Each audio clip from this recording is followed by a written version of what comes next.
Today we receive a BMW BCP module damaged by water. They asked us to swap the CPU.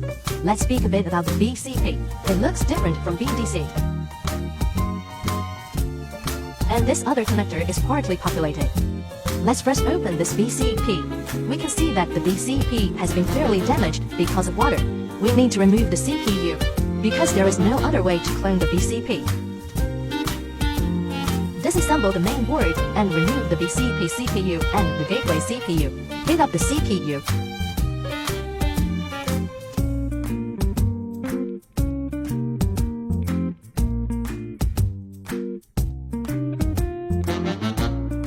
Now let's proceed to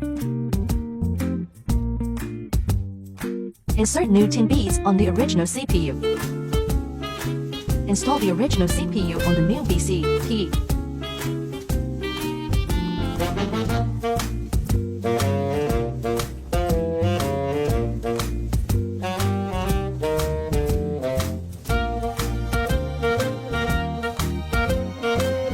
Okay, now we test on platform. Job is complete.